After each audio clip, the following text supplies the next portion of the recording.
নমস্কার বন্ধুরা, আমার চ্যানেলে আপনাদের সকলকে স্বাগত জানাই। আজ আমি তৈরি করেছি ড্রাই চিলি চিকেন। এটি বানানোর জন্য আমি যা যা ব্যবহার করেছি চলুন তাহলে দেখে নেওয়া যাক। প্রথমে আমি একটা পাত্রের মধ্যে নিয়ে নিয়েছি বোনলেস চিকেন 700 গ্রাম। চিকেনগুলো ভালো করে ধুয়ে জল ঝরিয়ে নেওয়ার পরে এর মধ্যেই দিয়ে দেব আদা বাটা, রসুন বাটা, পরিমাণ মতো লবণ দিয়ে দেব। কালারের জন্য আমি এখানে কাশ্মীরি লঙ্কার গুঁড়ো ব্যবহার করেছি, আপনারা চাইলে ফুড কালার বা হলুদ গুঁড়োরও ব্যবহার করতে পারবেন। গোলমরিচ গুঁড়ো দিয়ে দেব 1 চা চামচ, 1 চামচ মতো সয়া সস দিয়ে দেব, 1 ছিপি ভিনিগার দিয়ে দেব, একটা ডিম ফাটিয়ে নিয়ে দিয়ে দেব এর মধ্যেই 2 চা চামচ কর্নফ্লাওয়ার। আমি এখানে ময়দার ব্যবহার করিনি, শুধুমাত্র কর্নফ্লাওয়ার দিয়েই ভালো করে মাখিয়ে নেব চিকেনগুলো। চিকেনটা মাখিয়ে নেওয়া হয়ে গেছে, আধ ঘন্টা রেখে দেব। সাথে আমি এখানে নিয়ে নিয়েছি ক্যাপসিকাম, পেঁয়াজ, দুটো চেরা কাঁচা লঙ্কা, গোটা রসুনের কোয়া নিয়ে নিয়েছি।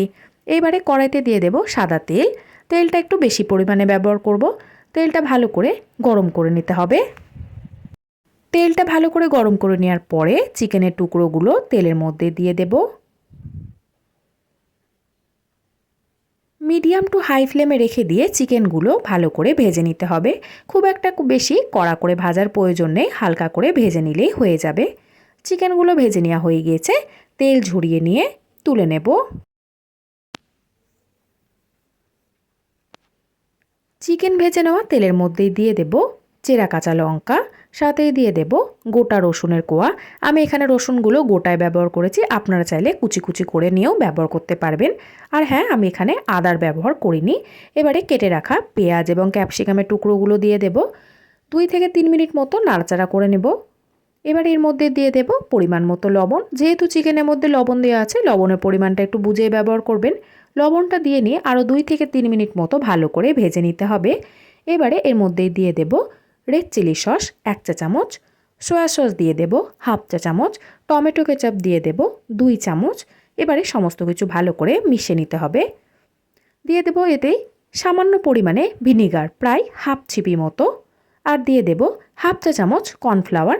সামান্য পরিমাণে জল দিয়ে নিয়ে ভালো করে মিশিয়ে নিতে হবে। এই সময় গ্যাসের ফ্লেমটা অবশ্যই লো ফ্লেমে রাখবেন। আপনারা চাইলে কর্নফ্লাওয়ারটা বাটিতে করে গুলে নিয়েও ব্যবহার করতে পারবেন। এবারে ভেজে রাখা চিকেনের টুকরোগুলো দিয়ে দিতে হবে।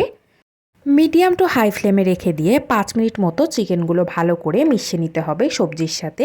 যেহেতু আমি ড্রাই চিলি চিকেন তৈরি করব, তার জন্য এখানে আর জলের প্রয়োজন নেই। দেখুন চিকেনটা একদম তৈরি হয়ে গেছে। আপনারা চাইলে খুব সহজে এইভাবেই তৈরি করে ফেলতে পারবেন।